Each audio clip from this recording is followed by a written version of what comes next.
kelompok 8. Perkenalkan, saya Asil Latinsani dengan yang terakhir 126.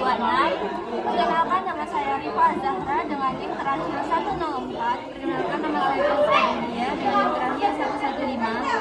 Saya Nabila Muhammad Arif yang terakhir 094. Alat selanjutnya yaitu itunan.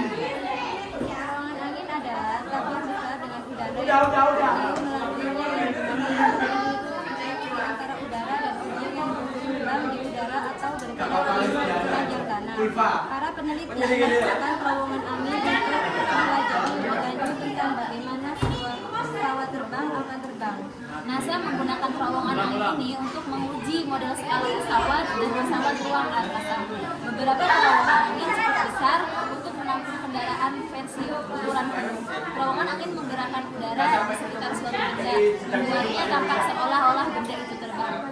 Kemudian mari kita coba untuk menggunakannya.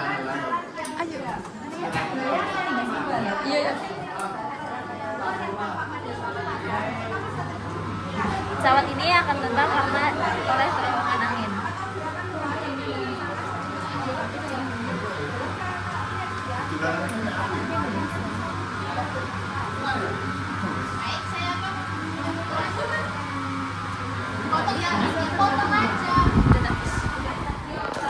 Selanjutnya saya akan menjelaskan tentang Jacob's Ladder, yaitu di dunia terbang tinggi, tangga Jacobs benar-benar merupakan pemandangan yang patut untuk dilihat. Mereka sering dikaitkan dengan laboratorium ilmuwan gila karena tampilan visualnya yang mengagumkan dan suara yang dihasilkannya.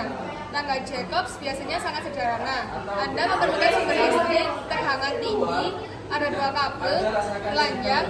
Kabel-kabel tersebut ditempatkan bersebelahan, hampir sejajar. Mereka berbentuk V yang ditempatkan secara vertikal. Sistem ini pada dasarnya bertindak sebagai arus pendek, terhangatnya cukup tinggi untuk menembus udara pada limit terdekat satu sama lain. Udara naik saat memanas untuk menggerakkan jalur arus.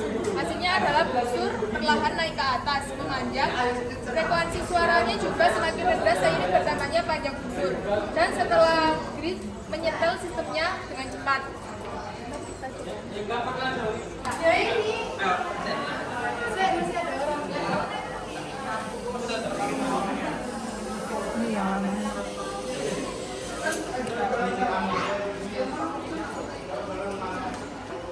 Baik, selanjutnya alat pompa Archimedes. Nah, alat ini digunakan untuk memindahkan air atau cairan lainnya dari tingkat yang lebih rendah ke tingkat yang lebih tinggi dengan menggunakan prinsip set probe yang diputar di dalam selang atau pipa. Nah, untuk cara kerjanya itu pertama, drum sebagai poros, sebuah selang atau pipa dilipatkan pada sebuah drum atau poros ini. Drum ini kemudian akan diputar secara manual dengan bantuan mesin. Kemudian yang kedua itu ada skrup Archimedes. Bagian dalam selang memiliki ulir atau seklop spiral yang memungkinkan cairan bergerak ke atas saat drum berputar. Saat poros atau drum diputar, air yang berada di bagian bawah selang akan terjebak dalam ulir dan terdorong ke atas melalui gerakan spiral. Kemudian transfer air. Saat skrup berputar, air akan terus bergerak naik ke bagian atas selang dan akhirnya keluar dari ujung selang yang lebih tinggi. Untuk aplikasi alat ini itu sangat berguna digunakan dalam mengangkat aliran sumur atau sungai atau danau ke tempat yang lebih tinggi, terutama di daerah-daerah pertanian untuk irigasi. Inovasi dari metode ini bisa dioptimalkan dengan berbagai cara seperti menggunakan tenaga mekanis atau motor untuk memutar drum yang membuat proses pemindahan air yang lebih efisien.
kami bermanfaat dan dapat diterima oleh semua orang. Kami dari kelompok 8 pamit undur